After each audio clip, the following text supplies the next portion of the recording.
Listen in with Stan Blackmur, Laura Noonan, Alan Kearney, Cindy Rosenfeld, and Tim Curry as they quest for the best the South Shore has to offer. And we're jumping into lacrosse. Mike and Kevin, welcome to South Shore Live. Great, thanks for having us. Yeah. So, MetroLacrosse, give us a little snapshot for our listeners here on the South Shore are somewhat familiar, but I know you have a good stronghold in Boston and the western suburbs a little bit, but we want to get you some exposure down here. So tell our listening audience what MetroLacrosse is and a little snapshot of the program. Yeah, MetroLacrosse is a nonprofit that is a sports-based youth development nonprofit. So really we're about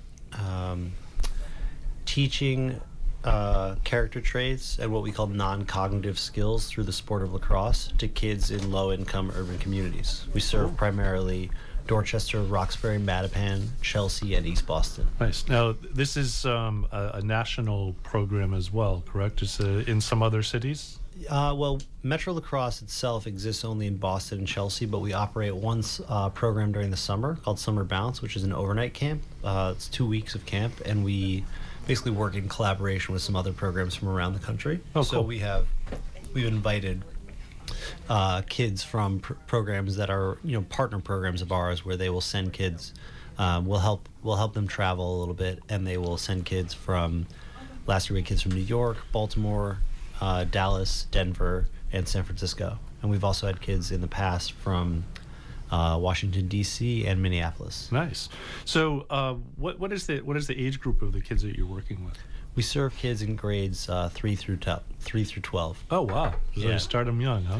Yeah, it's actually one of the things that I think is we believe is important, is sort of to have a continuum of participation, that kids are able to participate over a long period of time, because we want to be working on things that are hard, taking kids and turning them into kids that are self-disciplined, or taking kids and turning them into kids that have great work ethic. And we think that sometimes it takes a long time. So we want to allow kids to participate over a number of years. So how many years has MetroLacrosse been doing this program?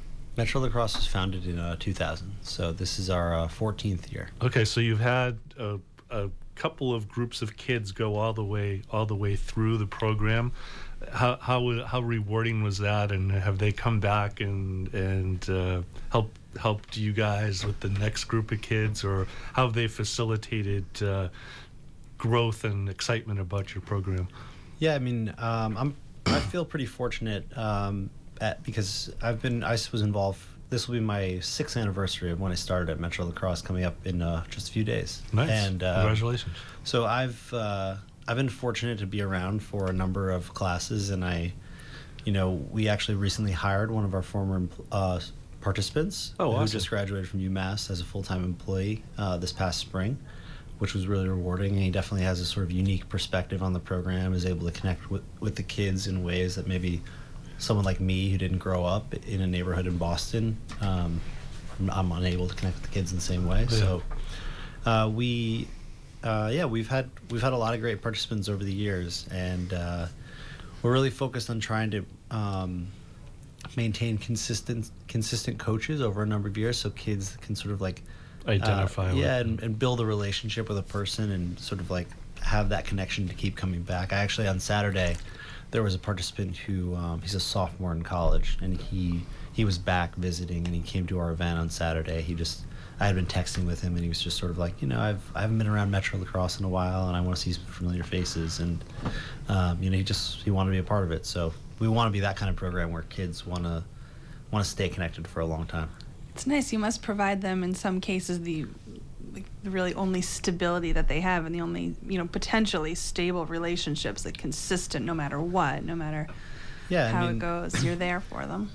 We try never to sort of like have any preconceived notions about what issues kids have. Some kids that makes sense. have lots of issues, and some kids have very loving homes, and everything in between. Right. Sure. But yeah, that is. We've had kids that have faced some really serious challenges. Kids who have had transient home situations or been in foster care, and faced some really serious things that frankly, kids shouldn't have to go through. And it's nice to hear that comment, even though your heart breaks for those kids, that to say, Metro is the one thing that I have in my life, and I'm really glad that I do. And, we're proud to fill that role when we can. And I think, sports is, it's a unique situation, so we're able to connect with kids that maybe sometimes they're unable to form connections with adult role models in other areas of their life, but because of the activity itself, it lends itself to sort of like meaningful relationships. Sure, and also the focus isn't exactly on bonding. You're not staring someone down saying, let's be friends. It's go get that and run and do this, and you're taking my instruction and you look up to me because I can also do this well. And it's you're mobile and... Yeah, so there's a ton of things. It's like, it's physically challenging, first of all, so you have sort of like that experience that is like, it's sort of an emotional experience to push yourself beyond what you thought you could do, and then feel empowered by that. And also you experience adversity together. So, kids experience very authentic emotions on the field that are hard to manufacture in other ways. So it's like you lose and you're going to be disappointed, or you might feel angry during the course of the game, or you might feel overexcited in the course of the game. And sort of like going through that experience together with somebody else, that's what team sports is all about, and that's how you really like form meaningful bonds. So the kids bond with each other in addition to the coaches and the adults. Yeah, one good example. I just recently started working at MetroLacrosse, so I had my first experience up at this summer bounce camp that Mike was just previously talking about, and a lot of these kids that we work with, they don't know how to push themselves physically. A lot of these kids really don't break sweats and stuff like that, and so we go up and we push them to the physical limit. And just, I feel like me personally, and then you can tell through them, that learning like to push that physical boundary, it's not like, it's a totally different feeling than like doing well on a test or something like that, because like you're just so many emotions go through you that you're so tired and like worn out, but you feel so, it's like just such a great feeling to have. And we did this physical activity that Coach Mike ran. He has a drill called his 1 through 5 drill, and it's just all different exercises and physical exercises to really push your limit. And he did it with the whole boys camp. And it was definitely something that was, as my first experience with it, it just like, you kind of see everything happen at once. Like, there's all these kids out there, and there's kids that just like can't do it, and you see everyone getting up for each other, and like these kids are from all over the country, and then it's kind of like at that one moment, like it was like just one group instead of like people coming from a bunch of different cities. And it's like one of the coolest things to see as a coach, because I've been through it as a player and stuff, but you could see these kids, it kind of like clicked. You could kind of just like sense it, and it was just like one of those things where it's just like one of many examples that I know I'm going to experience, but that one was just huge because it was just a whole camp coming together and like getting behind each other, and like the excitement after it was all over, it was like you couldn't tell that these kids had just gone through probably the most enduring physical like exercise that they've gone through in a really long time. That's cool. So lacrosse is a game that's been pretty obviously in the suburbs and the East Coast has been a pretty big thing, and at prep schools and things of that nature. One doesn't necessarily correlate lacrosse with inner city. So how have you found that to be challenging when you go to these schools? Hey, do you kids want to participate in our program? And I'm sure a lot of the kids and a lot of the parents may not even have heard of lacrosse. Yeah. So in January and February of each year, which, when I was in my early in my career at MetroLacrosse, I spent a lot more time doing this than I do now, but we'll go into phys ed classes in gym class in different schools in the neighborhoods that we serve, and some boys and girls clubs and city community centers and things like this, and we'll bring a bag of lacrosse sticks and some lacrosse balls. And I had one teacher say to me one time, we went into a school, it was a pretty rough neighborhood, and this guy was like, "You're gonna give these kids those sticks?" But yeah, so kids are often like, "What is that? I have no idea what that is." Sure. I think it's changing a little bit, just things are more the last 10 accessible years now, things have so really kids have grown. seen it before, and also MetroLacrosse has been around a while, so there's a good chance that your cousin or your neighbor might have played, or you might have seen somebody walking on the tee with a lacrosse stick. But it's definitely a new experience, which I think is one of the important parts of it, is that we want kids to be open to trying something new and growing from that. So that's one thing that we talk a lot about at camp, is sort of like, are you willing to step outside your comfort zone and try something new and maybe fail, because that's how you grow as a person. And so I think there's a lot going for us in the fact that it is new and different.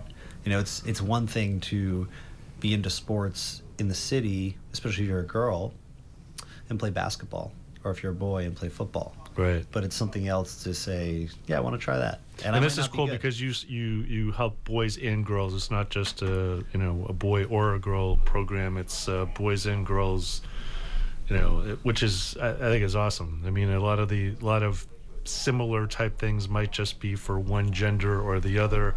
You guys have incorporated having and the for those of you who don't know, boys lacrosse and girls lacrosse are completely different games. They have the same name, but if you watched one and watched the other, you wouldn't even think that they were the same sport. It's interesting from that aspect. So yeah, I mean, it's really important. I think, to be honest, I think that there's a strong argument that can be made that what we do for girls is more important than what we do for boys. Because I think there are some outlets for boys to play sports in the city, not necessarily structured in a way that they learn the things that we want to teach them. But being into sports, if you're a girl in the city, can be a challenge. And I think it's really important that girls have the opportunity to learn the kinds of things that they can learn from MetroLacrosse. So, and also having a co-ed program allows us to sometimes get at issues around genders relating to each other. Which is really important. Sure. And sometimes there are issues in the city that are negative around how one gender relates to another. So teaching young boys how to become young men and treat young women with respect it's a topic we've touched on at MetroLacrosse, and I think it's again, it's like there's a unique setting, and you have this relationship with a child, and it's like, it's our obligation to do the most we can with it. that's awesome. Now, are we going to a break? Yeah, we'll take a quick break and we'll come right back.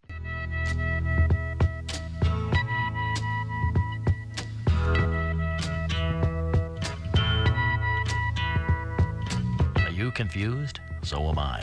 South Shore Live on 95.9 WATD. All right, we're back. South Shore Live, talking to Mike Levin and Kevin Blackmur of MetroLacrosse. Just wanted to, we're going to chat about this fairly extensively in the next few minutes, but they have a big event coming up this Wednesday, November 13th, called Faceoff at Fenway. It takes place at Fenway Park in the State Street Pavilion. Individual tickets are $150, or you can buy a table/team package for a table of 10, right? For $1,500, and this, along with corporate sponsorship from New Balance, and Mike will tell us other sponsors as well, is what funds this program, this year-round program, to these groups of inner city kids from 3rd grade through 12th in Dorchester, Mattapan, Chelsea. Say Everett as well? Not Everett, Roxbury. East Boston. And East Boston. Really a cool program, using sports to facilitate growth and respect and sportsmanship and personal, just making good, well-rounded kids in areas of economic and social adversity. So, tell us a little bit about the Faceoff at Fenway. This is an annual event that you have. Is this your biggest fundraiser of the year? Yeah, or? this is our biggest fundraiser. This is actually the second year that we're doing it, and it's a cocktail party with a live auction and a silent auction. And last year we had close to 200 people there. I think this year will be in the 250 to 300 people range. We'll probably be pushing the limits of the State Street Pavilion, actually, but it's a great event. It's kind of a cool event for the lacrosse community to be in that venue and sort of like celebrate the work that we're doing and kind of like have a lacrosse community event in Fenway Park. That's neat. Yeah. That is cool. Yeah, last year the previous World Series trophies were there, so I'm hoping that maybe there'll be another one. Maybe that'll help that us. one might be a little still being passed around by the team at that point. Yeah. Let's hope. Yeah. Right, fingers crossed. It's cool. We've had different speakers in the past. Last year we had a parent speak about the impact that the program had on her daughter. And that parent actually was a great volunteer coach for our program as well, which is something we're trying to do a lot more of. And this year we're going to have an alum speak who has been through the program over a number of years and talk about his experience. So I think that's a good way for people to sort of like get a personal touch. We also have some current participants who serve as sort of ushers at the event. So that was a big hit last year that people got a chance to talk to some, 5th, 6th, 7th graders about what their lacrosse experience is like and what their experience in MetroLacrosse is like. Cool. What's it? Do you have a favorite story or favorite kid that's gone through the program that you'd like to share, or just something that a young kid that came through, or a kid that started a little later that just blew you guys away with their how they ended up, I guess, for lack of a better explanation. I've had a lot of favorite kids. I mean, my background, I came to MetroLacrosse from, I had a pretty extensive lacrosse background. I played lacrosse in college, and I played in the MLL for a number of years afterwards. And I'd done some coaching at the college level. And I had gone back to graduate school to be a teacher. And I wanted to be a teacher in an urban public school. So MetroLacrosse is sort of like a blending of my interests. But I came at it from this sort of like high level lacrosse experience. So you might think that, you are going to identify with or sort of gravitate towards kids that have, demonstrated a high aptitude for the sport and a high athletic ability. But I think some of my favorite stories are kids that just have really like transformed their body and their whole like demeanor based on their experience. I think one of the challenges about coaching MetroLacrosse is we want to be we think that the things that kids are learning should be for everyone, not just for kids that are great athletes. Right. So we operate teams that oftentimes have a pretty big range of, ability and aptitude for the sport. But we have some kids that I would say were not good athletes, that were sort of diehard Metro participants. And that always is like, I think, really fulfilling to me to say that I'm sure there are lots of sports experiences where this child would probably say this isn't really for me, right. But they say this is kind of like the thing that I'm going to identify as, even though I don't always catch the ball and I'm not scoring a lot of goals. But they're having a great time. Yeah. They're learning a lot. That's what it's all about. And I think just to see, like, I was talking about 6 years now, I mean, to see kids change over a period of time. And, we had a kid who just graduated last year, and he's down at UMass Dartmouth now, and he's going to be playing lacrosse there. But I remember when he was in 6th grade, just sort of like saying, wow, like that kid's a really good athlete and this could be something for him if he sticks with it. And it turned out that way. So that was super fulfilling. That's wonderful. And now I see kids all the time and I'm sort of like, oh, there's the next one like that. I can see that person many years from now. Yeah. And even in all shapes and sizes. I mean, one of my favorite kids, I hesitate to use kids' names, but one of my favorite kids was this kid, Miles Alexander. He was a great kid, but he was a big kid. And he struggled early in his career kind of like with his fitness to keep up with stuff. But by the end, I think he was just sort of like a terror on the field. You didn't want to get in his way on his way to the goal. But we have another kid. Total transformation. We have another kid in the program now that sort of like in some ways reminds me of him. And I'm sort of like, I can see you becoming that. That's cool. So tell us a little bit more about the Faceoff at Fenway. We've got about 5 or 6 more minutes. So what, what else should people expect, or what do you want to achieve from this? Do you have financial goal each year that you're looking to meet? This year our goal is to raise $100,000 from the event, which would be about 10% of our annual budget. I mean, for our program, about 50% of our revenue comes from individual giving. So we hustle to raise every year. It's not as if most of our money is from like long-term corporate giving, or we have a large foundation support as well. Our biggest supporter is the New Balance Foundation, and through the New Balance Foundation, Warrior and Brine and New Balance, which are really just amazing companies. As I've worked at Metro, getting to learn more about them.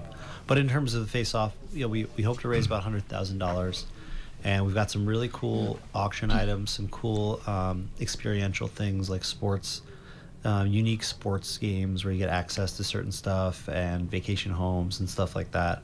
That I think people often walk away with sort of like great value. Yeah, sure. I know sometimes these silent auction things like, wow, I got that for that. That's really cool.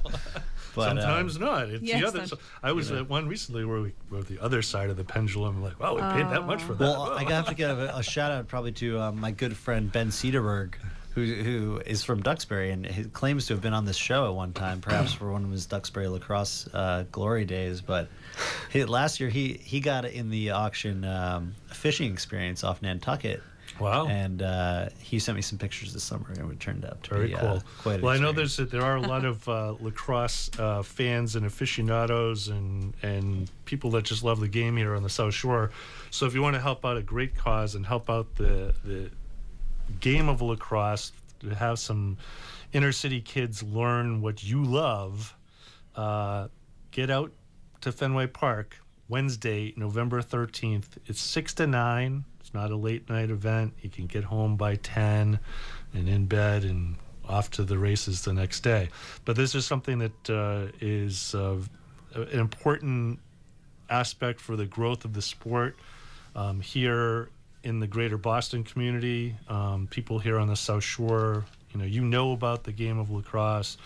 There's lots of towns here that have won state championships and at all levels, Division 1, 2, and 3, and you should be supporting in this cause and helping other kids learn what you want to.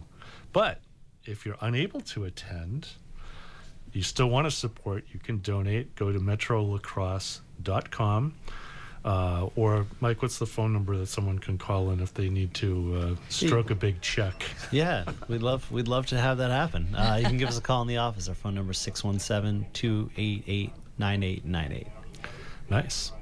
All right, so we get just a couple more minutes here. Is there anything else that our listeners should know about Metro Lacrosse or the Faceoff at Fenway? Yeah, I mean, I think you hit on kind of an interesting point that lacrosse is a big part of the South Shore community, and I grew up in a community not unlike the towns on the South Shore, and I always thought that lacrosse taught me a lot of important things. It in many ways taught me how to become a young man, and taught me things like how to develop work ethic and how to work with other people and how to be a person of integrity, and that was important for me. But I think it's a lot more important for the kids that we serve, because I had a pretty gigantic safety net available to me, and I was going to go to college no matter what, right, even if I didn't learn those things in the sport of lacrosse. And for some of our kids, that safety net doesn't exist. So I consider it to be sort of a pretty high stakes operation, and we go as far as the community around us is able to support us, and I think that for people that recognize that their kids or they themselves got a lot out of the support, to think about what other kids could learn from that, and especially kids that maybe don't have a huge safety net available to them. We'd love to see you at Fenway, or have you volunteer coach, or just get involved. There's lots of things that people can do. It doesn't necessarily have to be monetary, correct? Correct. Yeah, we we're always looking for volunteers, and we're just trying to expand our network. Nice. All right, so Mike Levin and Kevin Blackmur have joined us here on South Shore Live this evening from Metro Lacrosse. MetroLacrosse.com is the website. Again, the event Faceoff at Fenway is Wednesday, November 13th at the State Street Pavilion, right at Fenway Park. I mean, it's just cool to be able to go there and get the feel and the vibe of Fenway, especially after this World Series has gone on, and hopefully there will be another victory for World Series. And you can bask in the glory the night of the 13th, and here, and raise money for a good cause. And so sounds like a fun event. Again, tickets are individual $150, or if you want to bring a group of people, a table of 10. Or if you don't want to sit with those same people, you can find some other seating. You may not want to have the 10 people from your town there and all playing in the same venue. But anyway, get over there, support the cause. Again, if you're unable to attend, they willingly will take your credit card number or a check in the mail or debit from your checking or savings account. Help support the cause. So we'll be there. I look forward to the event. It should be a lot of fun. And there's our tune. We're going to cruise out.